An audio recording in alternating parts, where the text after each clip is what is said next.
Welcome to the Deep Dive, where we take the fire hose of information, your reading stack, the key research, the dense articles, and distill it down to the essential surprising truths you need to know. Today's mission is, well, it's a vital one. It's perhaps a little uncomfortable, but absolutely necessary if we want to be truly well-informed. Yeah. We've assembled a comprehensive stack of material that focuses on the systemic flaws in the search for truth itself. Our sources detail exactly how the rigorous pursuit of scientific knowledge is being undermined. And not just by, isolated errors, right? Not at all. It's Yeah. being undermined by the very institutional pressures that are meant to uphold it. Okay, let's unpack this, because we rely on science. I mean, we all rely on published research for pretty much everything. For medical guidelines, economic policy. Exactly, for our understanding of psychology, for the basis of our education system. We operate under the assumption that the published literature is the bedrock of fact. And that assumption is precisely what our sources are challenging. They suggest that this foundation is, in fact, incredibly shaky. So our focus today is to understand the scope of this breakdown. Centered around four key areas where the system fails. We're talking about fraud, bias, negligence, and hype. I think most people, myself included, kind of assume that science is inherently self-correcting. Someone makes a claim, someone else checks it. And if it's wrong, it eventually gets filtered out. That's the ideal. That's the ideal. And the formal structure of science is actually built upon those ideals. Robert Merton, the sociologist of science, he defined these principles like organized skepticism. Which is the idea that you rigorously question everything. Everything. Especially your own findings, regardless of how attached you might be to them. And also communalism, which means that results and methods should be shared openly so the entire community can benefit and, crucially, replicate the work. But the reality is far from this ideal. What we're seeing, what these sources point to, is that the system designed to uphold these high virtues has some pretty serious structural failures. Right. The problem isn't just that we occasionally get a bad paper. It's that the entire incentive structure is, what's the phrase? A system of perverse incentives. It actually rewards bad behavior. Precisely. And we'll dig into those perverse incentives later because they really are the root cause. Okay. But first, let's look at the most obvious symptom that the foundation is cracking. The systematic failure to reproduce results, which has become known as the replication crisis. The replication crisis. It seems to have really gained public notoriety when it hit social psychology. Yeah. Partly because some of the initial findings were so dramatic they seemed to, defy common sense. Where did this really take off? You absolutely have to start with Daryl Bem's shocking 2011 paper, Feeling the Future. Feeling the future. It was published in the Journal of Personality and Social Psychology. This was a highly respected, high-impact journal, and the paper claimed to find evidence for precognition. Wait, precognition as in psychic intuition. Exactly, psychic ability. The very idea is stunning. Right. What specifically did Bem claim to have shown? He ran a series of experiments. One of the most famous involved students learning word lists. So students saw a list of 40 words and then immediately took a surprise memory test on them. Okay, standard memory test so far. But here's the critical part. After the memory test was done, the computer randomly showed 20 of those original 40 words to the students again. After the test was already finished. That's right. And Bem reported that the students were statistically more likely to remember the 20 words they were about to see again later in the experiment. But they couldn't have known which words those would be during the test itself. They couldn't have. It was as if future information was winding its way backward in time. So just to get this straight, conceptually, this is like the scientific equivalent of studying for an exam, taking the test, then studying again afterward. And that post-exam review somehow time travels back to improve the score you just got. That's the perfect analogy. The theoretical implications are, revolutionary. But the mechanism seems impossible. It does. And that should have immediately triggered that organized skepticism we talked about. But the systemic failure here wasn't just that Bem's data was likely a statistical fluke. What was it then? It was that the peer review and publication system actively worked to shield the result from any scrutiny. How was it shielded? These were simple experiments, right? Surely other labs tried to replicate them immediately. They did. Highly skeptical psychologists, including Richard Wiseman and Chris French, they attempted to rerun that exact word list experiment 3 times. Okay. Across 3 different universities using much larger samples, and they found absolutely nothing. No results. So they found no effect. And when they submitted those null results, the failed replication, to the same journal that published Bem's bold claim, They were rejected. rejected. Why? The journal editor explained that they had a firm policy against publishing studies that merely repeated a previous experiment. You're kidding. It didn't matter if they found the same or different results. That is astonishing.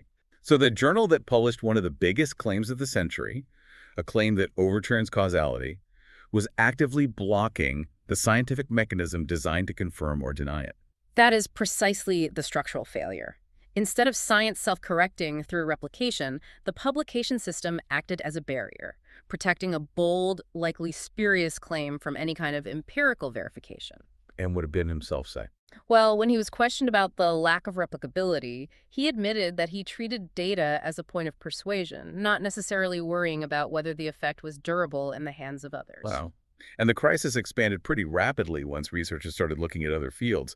The vastness of social psychology in particular was shaken by the failure of the priming phenomenon. It was a massive shock. I mean, a huge shock because of the initial confidence. The Nobel laureate Daniel Kahneman wrote extensively about these priming findings in his huge bestseller, Thinking, Fast and Slow. Right, I remember that. And he argued, essentially, that the evidence was so overwhelming. He wrote, and I'm quoting here, "Disbelief is not an option. The major conclusions of these studies are true about you." He put his Nobel-winning stamp of approval on a body of research that turned out to be fundamentally unstable. Exactly. So what were some of those studies that everyone believed were absolutely found, but then just, failed to replicate when larger, more robust samples were used? Oh, there are a few really memorable examples that have become case studies in the crisis. First, there's the Macbeth effect. The Macbeth effect. The idea was that our physical concept of cleanliness is inextricably linked to our concept of morality. The original finding was that if participants copied a story about unethical deeds, they were later more likely to buy cleaning products, specifically soap.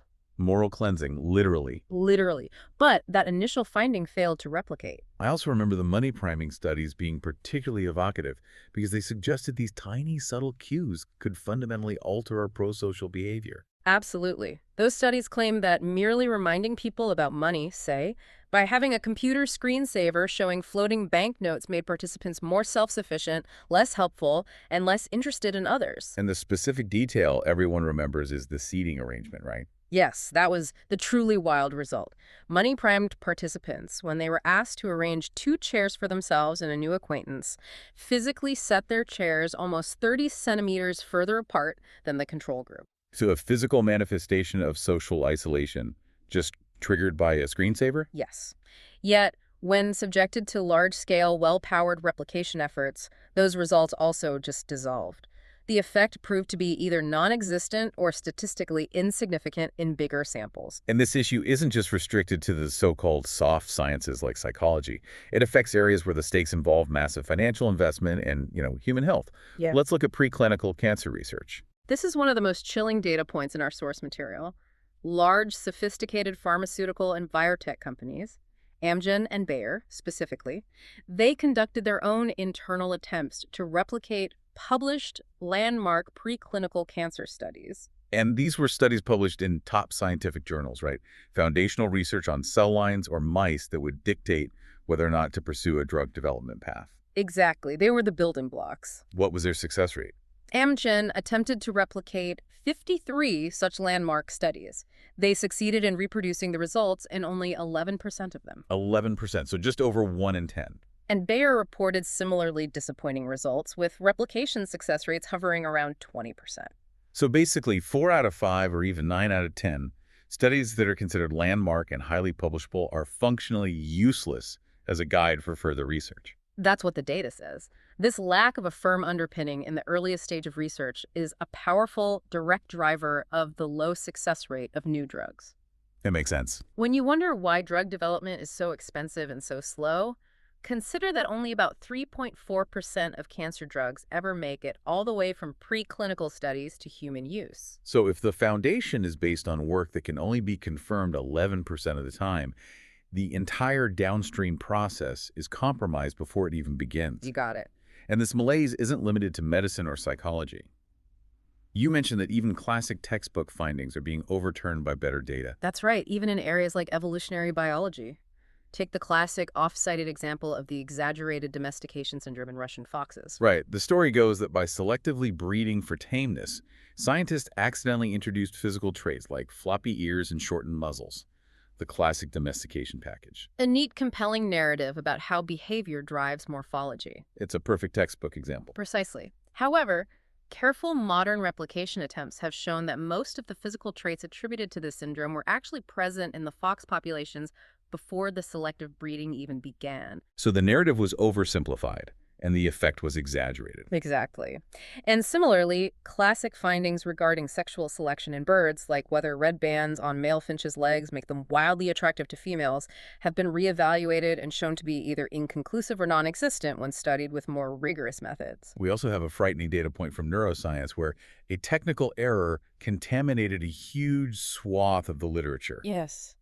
We already know that functional brain imaging studies are only modestly replicable, meaning they often don't hold up. But then a major issue emerged when researchers found a statistical error embedded within a software package. Like a bug in the code. A bug in a Linux-based program that was commonly used to analyze functional magnetic resonance imaging, or fMRI, data. A basic coding error. Yes, essentially. A default setting in the software led to a vast number of uncorrected false positive results. The researchers concluded that this error potentially compromised approximately 10% of all published functional brain imaging studies that had ever used that software. 10%. Think about that. A foundational statistical tool used by hundreds of labs globally was subtly inflating findings across an entire field. It's systemic negligence on a massive scale. When we look at this crisis, BEM's data being unreliable, the priming studies being flukes, or the biotech replication disaster, the underlying theme isn't necessarily malice. Right. It's the system's failure to check its own work. The crisis fundamentally tells us that the ideal of organized skepticism has been replaced by a culture of trusting novelty. And when that trust is betrayed, sometimes it's due to negligence, but sometimes it's due to something far more deliberate. Which brings us to outright fraud. Exactly. Fraud is, it's the clearest violation of scientific integrity. It's the absolute bottom line. But what's striking is how sophisticated the deception can become, especially when the stakes are literally life and death. You cannot discuss high-stakes medical fraud without detailing the scandal of Paolo Macchiarini. He was the star surgeon at Sweden's prestigious Karolinska Institute. Right. The same institution that awards the Nobel Prize in Medicine. The very same. Yes. Macchiarini was a global star. What was his claim to fame? He was celebrated for performing the world's first synthetic trachea transplants. This was positioned as a revolutionary treatment for damaged airways. It involved implanting plastic scaffolds seeded with the patient's own stem cells. Right? Exactly. It was cutting edge, it was promising, and it was very highly publicized.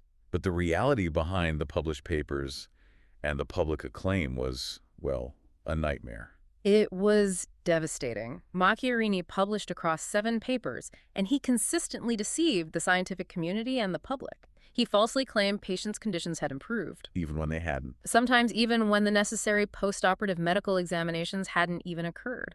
He deliberately misstated follow-up periods to make it seem like patients were healthy for months or years when they were, in fact, rapidly deteriorating. So the data wasn't just massaged. The patient's actual condition was being actively misrepresented. Exactly. He failed to report severe complications, including the fact that some patients' synthetic tracheas collapsed, requiring multiple emergency operations just to keep them alive. He was essentially conducting medical experimentation on human subjects. Who later died painful deaths without proper ethical approval. And the deception wasn't just limited to his human clinical work. He also fabricated data in the lab. Yes, a parallel inquiry found he falsified data in his animal lab studies, specifically relating to experiments where he replaced the tracheas of rats. He created results that simply did not happen in the laboratory. And despite the whistleblowers inside Karolinska who knew what was happening, the institution and the journals initially defended him. That really speaks to the power of a star scientist. It does. The Lancet, the prestigious journal that published several of his papers, initially issued a statement in 2015 defending his work and dismissing the concerns raised by the whistleblowers. So it took a huge, sustained pressure campaign and a new internal investigation to force accountability. It did. Yeah. And the fallout was catastrophic for Karolinska. It led directly to the resignation of the university's vice-chancellor, the dean of research, and, perhaps most shockingly, a member of the Nobel Committee who had championed his appointment. The scandal exposed a deep institutional bias toward protecting a high-profile, revenue-generating figure over prioritizing patient safety and scientific integrity. That's the bottom line. While Macchiarini caused individual tragedy, no case of medical fraud has had a more sweeping public health impact than Andrew Wakefield's anti-vaccine disaster. Oh, Wakefield's infamous 1998 paper, published in The Lancet, claiming a link between the MMR vaccine and autism was an unprecedented catastrophe. And it fueled decades of global anti-vaccine movements. The foundational findings were based on an astonishingly small and deliberately fraudulent sample of just 12 children. 12 children, leading to global panic and political debates that are still raging to this day. The findings, according to investigators, were fraudulent right from the beginning. Wakefield not only fabricated the link, but he was later found to have had financial incentives and conflicts of interest that he failed to disclose. And the impact was immediate and devastating. A dramatic, unnecessary drop in vaccination rates across the Western world, which led directly to the resurgence of preventable diseases like measles, causing untold suffering and deaths. The publication of that paper is arguably one of the single most damaging decisions in the history of scientific publishing. Without a doubt. Moving from intentional fraud to how it gets detected. Sometimes the fraudster's mistake is that their data is just too perfect. That was the case with the physicist Jan Hendrik Schoen. Schoen was the ultimate scientific shooting star at the beginning of the millennium. He was working at Bell Labs. Between 2000 and 2002, he was publishing at a frenetic pace, claiming to have invented a molecular-scale carbon-based transistor. He had 16 papers in top journals like Science and Nature in just over 2 years. The Nobel buzz was deafening. But he didn't sustain that pace. He fabricated the results. And the key to his detection was exactly what you said. The data was too neat. Other labs couldn't reproduce his relatively straightforward experiments. So what was the final nail in the coffin? Skeptical scientists noticed that several of his papers that claimed to report entirely different experiments with different materials and different conditions, actually showed the exact same figure for their results. He reused the same graph for different results. That sounds incredibly lazy, or maybe deeply delusional. Both, likely. When Bell Labs launched an investigation and demanded the raw data, Schoen offered the now infamous excuse that he had deleted most of it because his computer lacked sufficient memory. A likely story. The committee ultimately found clear evidence of outright fabrication. They did. In one instance, he presented 2 different current measurements for 2 completely different molecules. The investigation found he had just taken the dataset from the first molecule, run it through an automatic doubling function, and presented the result as the measurement from the second molecule. Identical down to the 5th decimal place. Exactly. That brings us back to that crucial insight. Real data, generated from nature, has inherent disorder or statistical noise. And fraudsters often concoct data that lacks that necessary messiness. It's a recurring theme. The person fabricating the data is often trying to prove their theory rather than test it, so they produce results that are far too perfect to be statistically plausible. We saw this mirrored in the case of political scientist Michael LaCour. Right. LaCour claimed his study showed a dramatic, lasting attitude change toward same-sex marriage, achieved just by having activists campaign door-to-door. It was hailed as a huge finding in political science. But when other researchers tried to replicate and scrutinize his methods, they found his entire dataset was suspiciously similar to a pre-existing public survey. The Cooperative Campaign Analysis Project, or CCCAP? That's the one. He didn't run the expensive survey he claimed to have run. So what did he do? He took the existing CTAP results, added just enough random noise, or jiggled around the numbers, as the sources suggest, to disguise the origin, and then passed it off as his own new fieldwork. And the follow-up surveys that were supposed to show the lasting attitude change? Entirely fabricated. They lacked the expected noise and variation of real polling. His co-author, Donald Green, who was innocent of the fraud, was quoted as marveling at the sheer complexity of the deception. Green referred to the incredible mountain of fabrications with the most baroque and ornate ornamentation that LaCour had created. It really underscores that fraudsters often believe they are smarter than the noise of nature itself.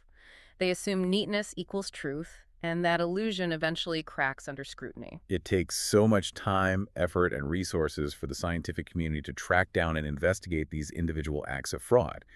And while retractions for fraud are public, they're still just the tip of the iceberg, aren't they? Absolutely. One survey found that nearly 2% of scientists admitted to faking data, fabricating results, or modifying evidence at least once. And given the natural reluctance to confess to career-ending fraud, the true number is undoubtedly higher. Right. But if fraud is the deliberate lie, the next great flaw bias is often the subtle, unconscious deformation of the truth. When we talk about hidden bias, we move away from outright malice and into the realm of systemic pressure.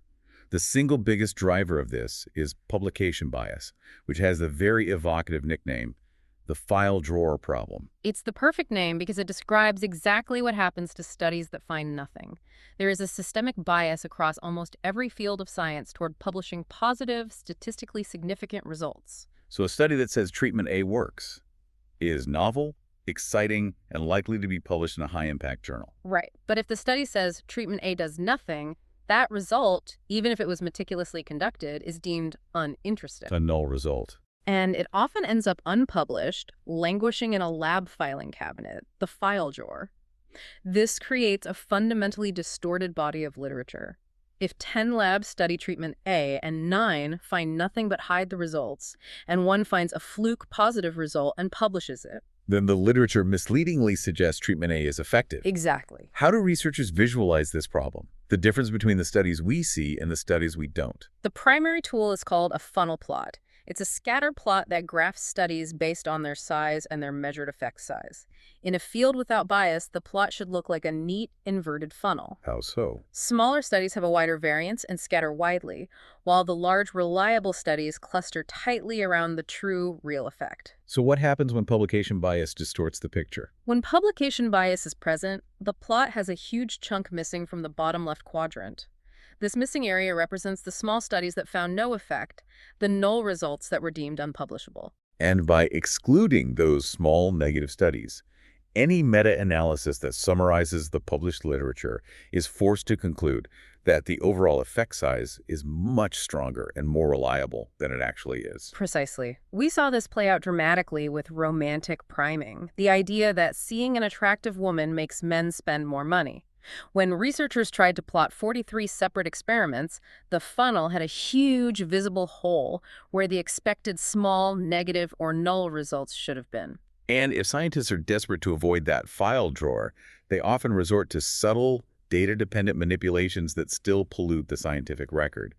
These behaviors are so common they have their own acronyms: p-hacking and arcing shea. P-hacking. Let's start there. That's about massaging the data until it achieves the magical threshold of statistical significance, right? The p-value being less than 0.05. Correct. P-hacking involves running analyses repeatedly in slightly different ways until the results just slip below that threshold. What are some of the specific tactics researchers use to p-hack? Oh, it can be highly subtle. It includes stopping data collection as soon as you hit significance, but not reporting that stop rule. Or dropping specific data points that seem to be skewing the result, often justifying it as an outlier. Or checking the effect only in certain subgroups. Right, checking the effect only in males, then only in females, without planning that subgroup analysis ahead of time. The key is that the decision of how to analyze the data is driven by the results themselves, not by a pre-established plan. And then we have harking. Harking is an even more profound form of self-deception. It stands for hypothesizing after the results are known. Oh, okay. A researcher analyzes their data many different ways, stumbles upon a positive result that wasn't their original prediction, and then reframes that post-hoc discovery as if it were the original hypothesis all along. That's the classic Texas sharpshooter analogy, isn't it? It is the perfect analogy. The sharpshooter fires randomly at the side of a barn, riddling it with bullet holes. Then they walk up, see a cluster of holes, and paint a bullseye around that cluster, declaring, "That's exactly where I was aiming." Harking is painting the bullseye after the bullets have landed. Exactly. We have a dramatic and frankly undeniable illustration of this from the disgraced Cornell researcher Brian Wansink. He was famous for his food psychology research, but the process was shown to be riddled with p-hacking and harking. Wansink was remarkably, almost brazenly, open about his techniques. He won an Ig Nobel Prize for his famous self-refilling soup bowl study.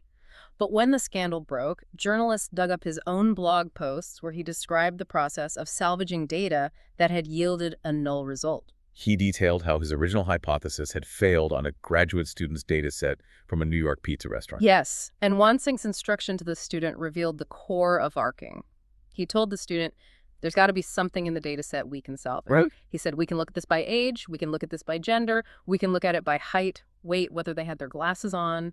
He was instructing them to run arbitrary subgroup analyses until they found something statistically significant, and then they could claim that was the study's original focus. But the most damning evidence was the actual email that was later published. That email is a scientific smoking gun. Wansink wrote to a co-author, fretting that a particular finding had come out with a p-value of 0.006 the less. And he wrote, and I'm quoting, "It seems to me it should be lower. Okay. Do you want to take a look at it and see what you think?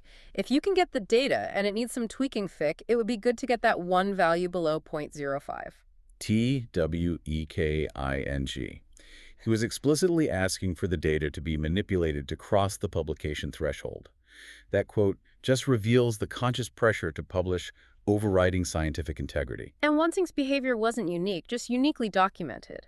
A 2012 poll of over 2,000 research psychologists revealed how widespread these practices are. What were the numbers? Approximately 65% admitted to collecting data on multiple outcomes, but only reporting a subset of them.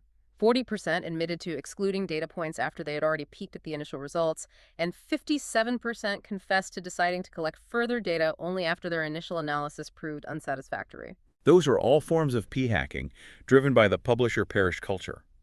What about the absolute gold standard of medical research? Are randomized controlled trials safe from this kind of bias? Unfortunately, no. Even in tightly regulated medical trials, we see the issue of outcome switching. Medical trials are supposed to pre-register all their intended primary and secondary outcomes before data collection begins. So researchers should know exactly what they are testing and how they are measuring success from the very start. Precisely. But a massive project called the Compare Trials Project audited 67 trials published in major medical journals. They found that only 9 of the 67 trials reported all the outcomes they had initially promised to investigate. That's a shockingly low compliance rate. It is. Across those papers, the auditors found that 354 outcomes promised in the pre-registration simply vanished from the published papers. They were presumably null or negative. And in their place. 357 entirely unregistered outcomes suddenly appeared in the journal papers.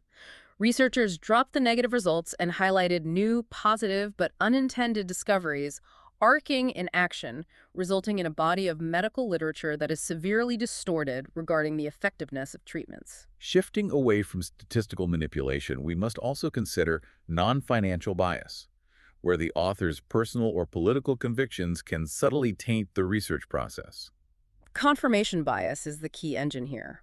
It's hard, even for careful scientists, to avoid focusing on what confirms their existing worldview. This can skew which research questions they ask and, critically, how they interpret ambiguous data.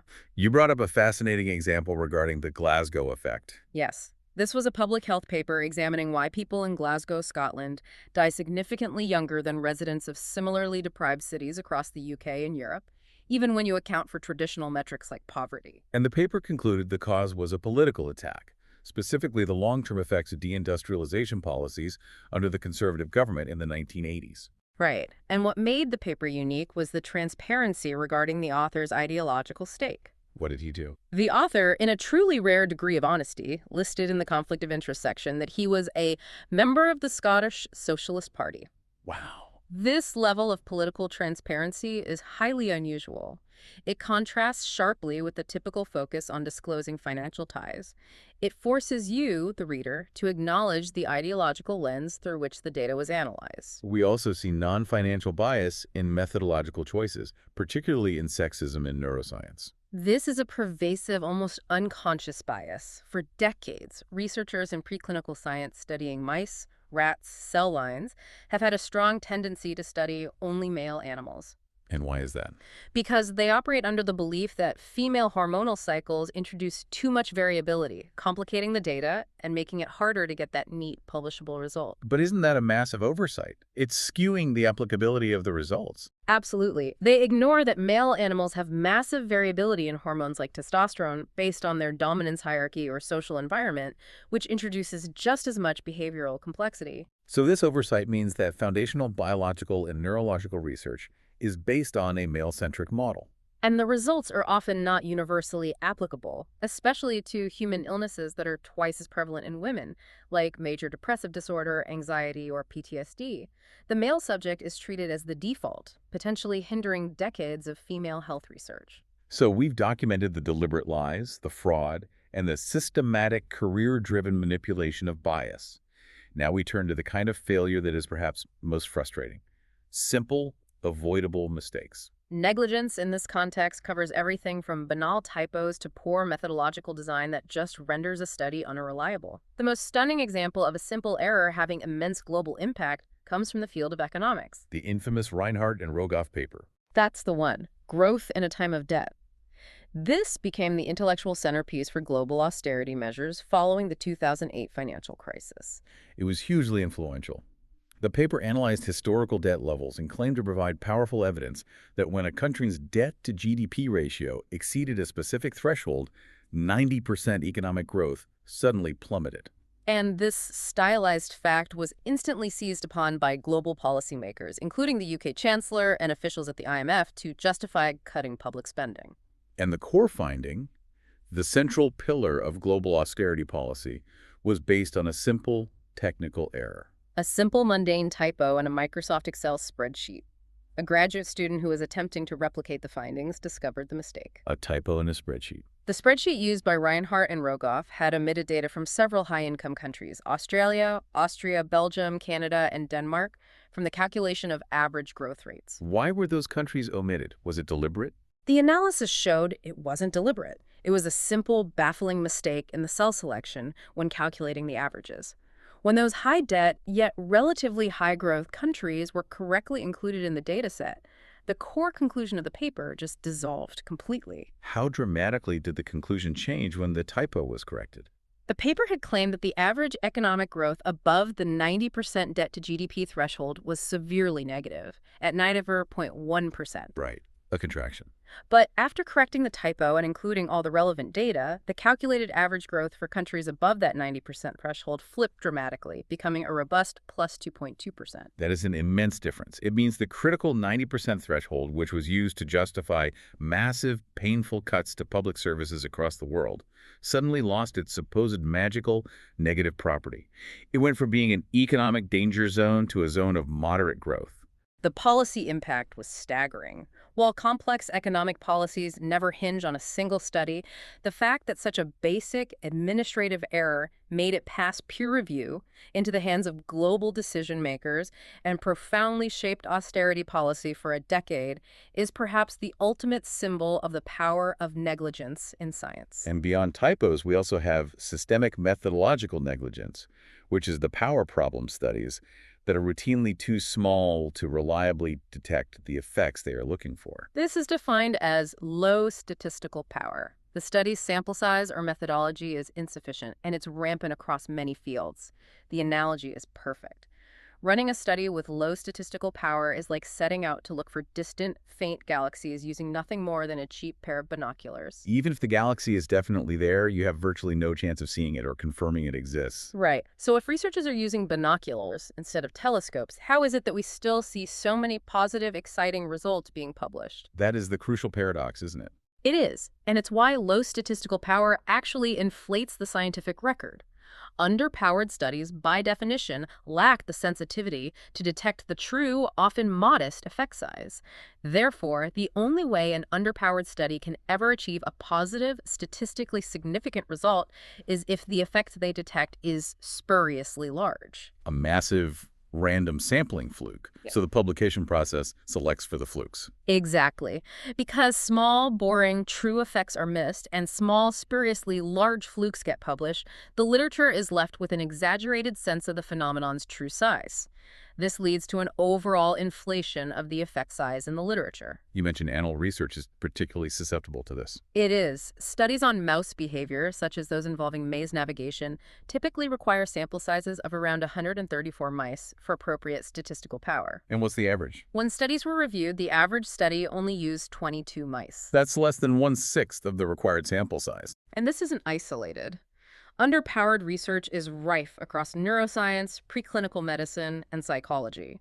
When a study is so methodologically weak, so underpowered, The time, effort, and resources spent are effectively wasted, and the resulting publication actively subtracts from, rather than adds to, our reliable knowledge base. So once a result is compromised by fraud, bias, or negligence, the final stage in this cycle of distortion is amplification. Hype. Hype is the final distortion factor, where preliminary, weak, or flawed results are aggressively packaged and promoted to the public, the media, and often the political sphere. And often with the enthusiastic participation of the researchers themselves and their institutions. Oh, absolutely. The classic, almost textbook example of an institutional hype bubble is the arsenic life hype bubble orchestrated by NASA. This was back in 2010. It was. Researchers, partially funded by NASA, published a paper in the journal Science claiming a bacterium found in California's Mono Lake was using arsenic instead of phosphorus in its biological structure. And since phosphorus is one of the 6 fundamental building blocks of life as we know it,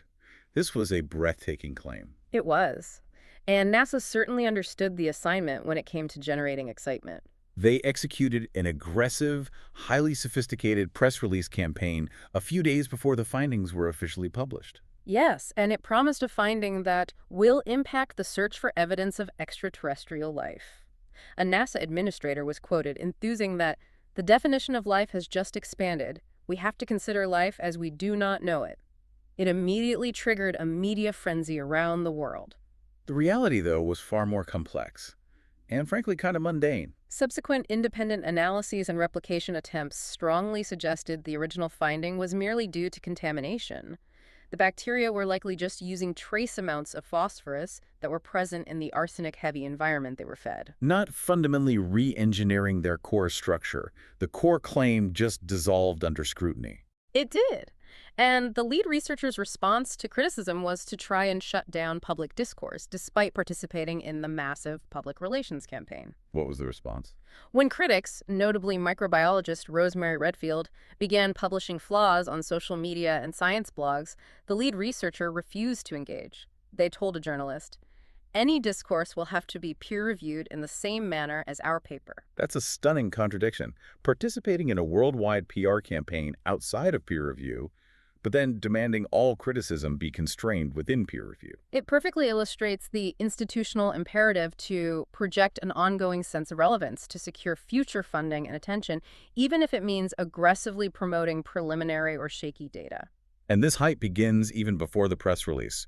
We can track the use of inflated language in academic journals themselves.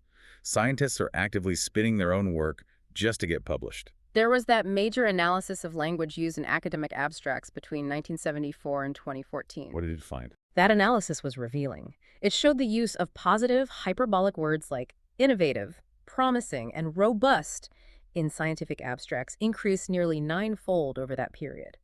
The term groundbreaking only took off dramatically around 1999. It defies logic to think that the sheer rate of actual groundbreaking innovation accelerated 9 times faster than the growth of the scientific community itself. So the most plausible explanation is that scientists are simply becoming better at using exaggerated language to appeal to journal editors. And the journals, particularly the high-impact ones, often explicitly state they are looking for papers of unusual significance or great potential impact. The language inflation is a predictable response to that incentive structure. And the spin even happens when the study has objectively failed to find anything. All right. That analysis looked at randomized medical trials that found pure null results, meaning the treatment found no difference compared to the placebo. They examined the abstracts for spin. And they found that 68% of these papers used misleading language, hyperbole, or selective phrasing in their abstracts to highlight perceived benefits, distracting the reader from the core finding that the treatment failed. Beyond the scientific journals, the jump to pop science books is where weak findings are often amplified into life-altering quick fixes. The growth mindset concept, popularized by Carol Dweck, is a prime example of this overhype. It was promoted as a theory that could unleash your potential and was pushed by high-profile educational organizations. And while the concept that believing intelligence is malleable improves outcomes does offer a modest benefit, meta-analyses consistently show that the overall effect size is quite small. Right, but the narrative of the quick fix is compelling, and it's dangerous when it's adopted by policymakers. How so? The overhype risks politicians viewing it as a panacea, believing that simply shifting student mindset is enough to fix profound educational disparities. This risks diverting resources from more complex and necessary issues like addressing poverty, teacher training, or systemic school inequality. We also saw this with the Yale psychologist John Bargh. Bargh published his bestseller, Before You Know It, years after his foundational priming studies, such as the famous slow-walking elderly priming, had failed to replicate in large-scale, well-powered studies. And yet the book continues to blithely promote the idea of strong subliminal influences based on those tiny, borderline significant results. And it entirely fails to mention the widespread replicability problems that had decimated his field. It truly seems like the entire system, from initial data collection to final public presentation, is perfectly optimized to produce excitement and novelty rather than durable truth. This leads us to the heart of the matter. Yeah. Why does this happen? The issues we've discussed, the fraud, the bias, negligence, and hype, are all predictable, rational responses to a fundamentally broken system of rewards. The core problem is the publish-or-perish system. So the academic incentive structure prioritizes quantity and novelty over caution and rigor. It does. Let's ground this in the real world using that analogy of perverse incentives. The wildfire one. Yes. The cleanup after the California wildfires, managed by the U.S. Army Corps of Engineers. They needed to clear vast amounts of debris, and they decided to pay the contractors by the ton for debris removal. That seems logical, incentivizing fast cleanup. But the incentive was perverse. It incentivized the contractors not to clean efficiently, but to maximize the weight they moved.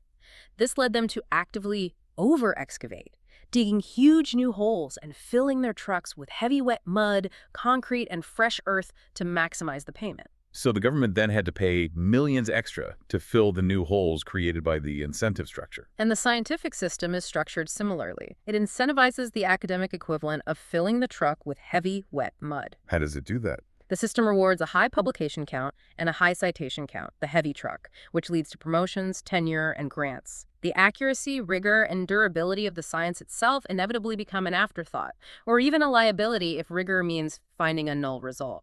And this pressure forces scientists to actively game the system for publications. How is this manifested beyond p-hacking? The most direct manifestation is salami slicing. This is the practice of taking one large, robust study, which perhaps should logically yield one highly rigorous paper, and splitting it into multiple smaller papers. So instead of one solid publication, the scientist gets 3 or 4 lines on their CV, significantly boosting their count and their perceived productivity. Even though the total knowledge gained hasn't changed at all. And the very existence of predatory journals highlights the sheer desperation scientists have for padding that CV. These fake outlets apply virtually none of the standard peer review or editorial standards. They exploit the scientists' need for publication lines, spamming inboxes with invitations to publish for a fee. They thrive purely on the volume of manuscripts submitted by academics who are drowning in the publish-or-perish environment. We have the infamous hoax that truly exposed the absurdity of this. Yes, a computer scientist who was deeply irritated by the constant spam from these predatory outlets submitted an article consisting solely of the phrase, "Get me off your fucking mailing list," repeated over 800 times. And the result? The predatory journal's review process deemed the manuscript to be excellent, accepted it for publication, and requested the publication fee. It just shows that for these outlets, the content is irrelevant. They exist purely as a mechanism for desperate academics to buy another publication line on their CVs. Exactly. So quantity over quality is driven by the hunt for publications, but also by the chase for citations, which is driven by metrics like the H-index and the impact factor. These metrics are the currency of academia, right? The impact factor is calculated based on the average number of citations per paper a journal receives. And having a high impact factor is crucial for journal prestige, market share, and profitability. We have to remember, most top journals are run by massive for-profit companies. This puts immense pressure on editors and reviewers, leading to unethical practices like coercive citation. Coercive citation is a blatant abuse of power.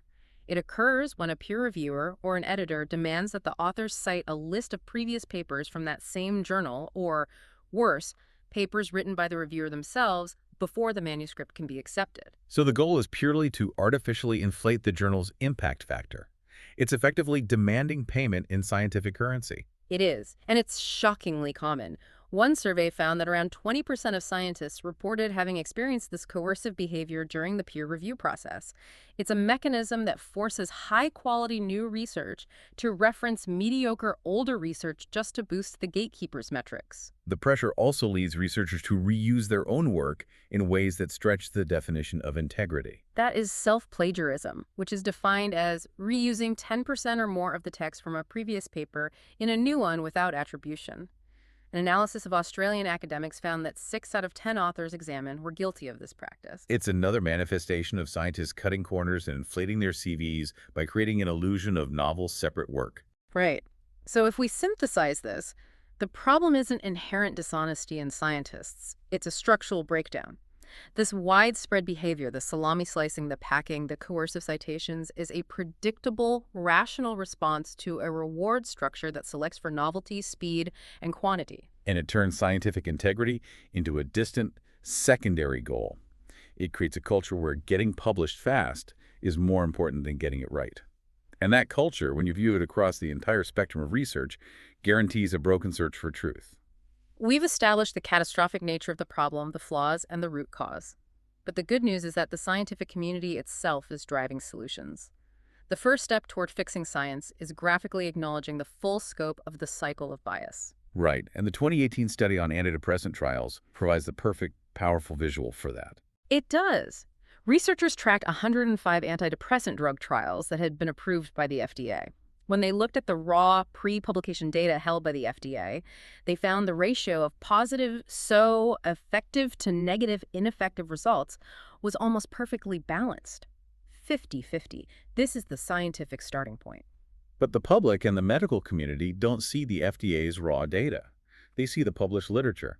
How does the cycle of bias warp that ratio? First, publication bias kicked in. Researchers found that 98% of positive trials were published compared to only 48% of the negative ones.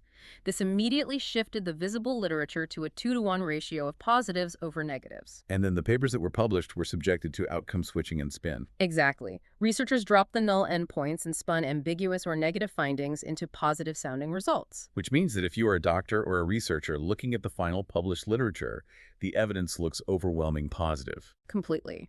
The final count showed only 5 studies that were left unambiguously negative. That is 10 times fewer negative findings than existed in the raw data at the start.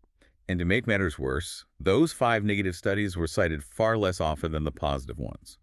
Any future scientist reviewing the literature gets a drastically warped perspective. They assume the drugs are far more effective than the raw evidence suggests. We need tools that short-circuit this cycle at the pre-data collection stage. And the most effective tool championed today to combat epricking and outcome switching is pre-registration. Pre-registration requires the researcher to post a public, time-stamped document outlining their entire study plan, the specific hypothesis, the exact sample size, and the precise analysis methods before they collect a single piece of data.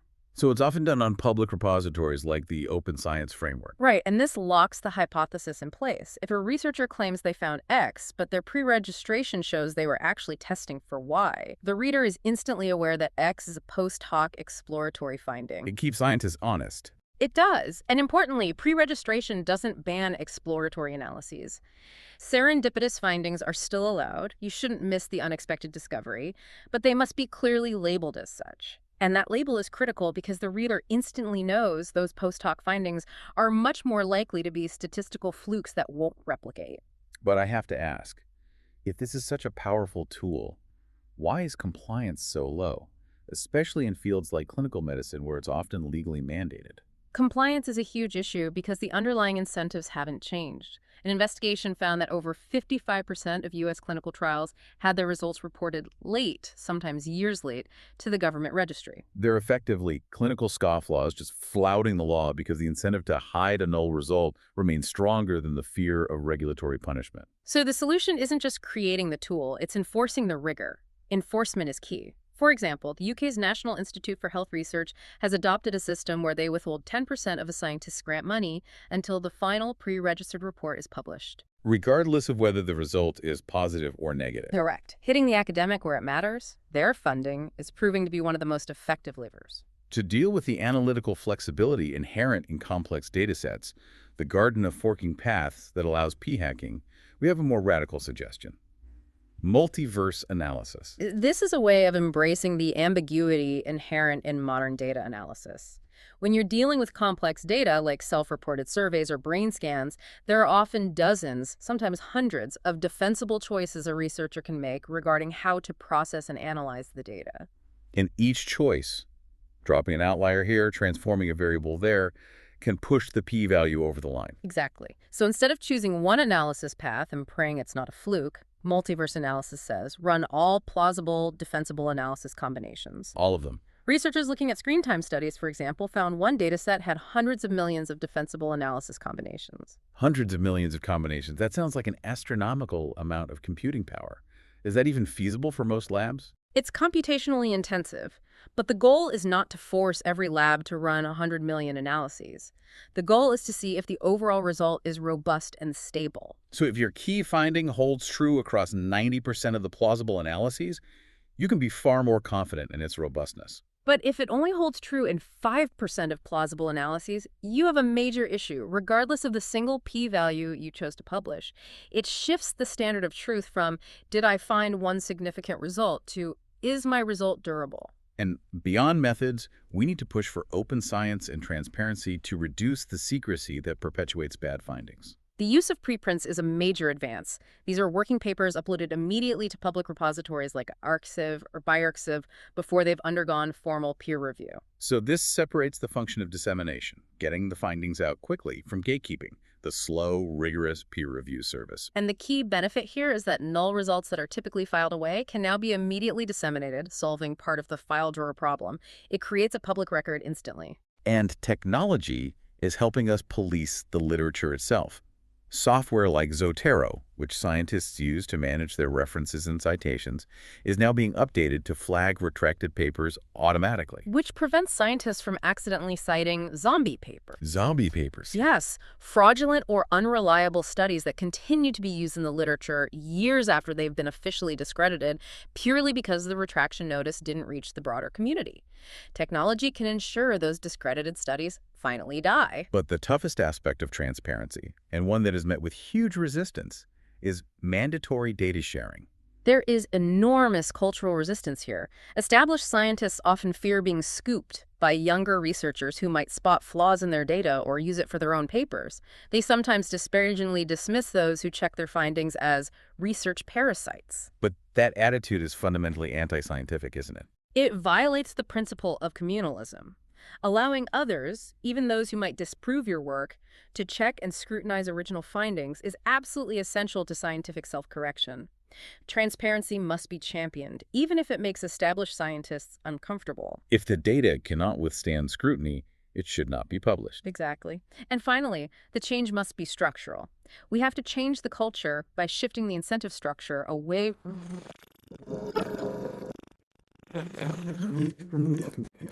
lead this charge. They need to move away from simple quantity metrics like the raw publication count or the H-index toward prioritizing caution, rigor, and openness. And for journals, that means they need to explicitly invite and even prioritize replication studies, even if they yield null results. They must also demand that authors disclose non-financial conflicts of interest, like lucrative book deals that rely on the premise that a specific psychological theory is true. This shifts the bias from career advancement toward scientific citizenship, ensuring the incentives align with getting the truth right, rather than merely getting the paper published quickly. This has been a sobering but fundamentally essential deep dive. We've cataloged the 4 core flaws that corrupt our knowledge base. Outright fraud, where results are fabricated. Systemic bias, where data is unconsciously or semi-consciously manipulated. Vast negligence, ranging from simple Excel typos to criminally underpowered studies. And promotional hype, where weak results are spun into world-changing claims. And we've shown that all of this is driven not by a moral collapse, but by systemic perverse incentives.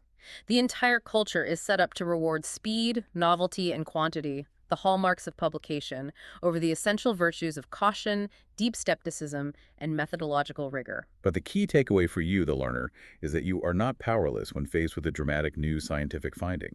We began by revisiting Nobel laureate Daniel Kahneman's premature assertion about priming studies. Disbelief is not an option. Our deep dive teaches us the profound opposite. When faced with a dramatic scientific finding, especially one that seems too perfect, too exciting, or too revolutionary, you do have a choice. You can and should suspend judgment. The fundamental new skill required for an informed citizen in this age of information overload is critical evaluation. So when you encounter a bold claim, check the sample size, ask if the study was pre-registered, look for independent replication because that is the gold standard of durability, and assess potential biases, financial or ideological, in the authors and the journal before you accept the claim as fact. We need scientists to be creative. We need them to strive for groundbreaking discoveries. But the essential tension remains, doesn't it? How do we design and fund a system that rewards groundbreaking results and the caution, restraint, and deep skepticism required to ensure those results are actually durably true? Perhaps the true scientific nobility lies not in the rush toward discovery itself, but in the relentless, honest effort to debunk the latest thrilling claim, to be the person who diligently checks the math, replicates the work, and ensures that what makes it into our collective knowledge base is fact, not a fabricated illusion. That rigorous skeptical scrutiny is what we should ultimately celebrate and incentivize.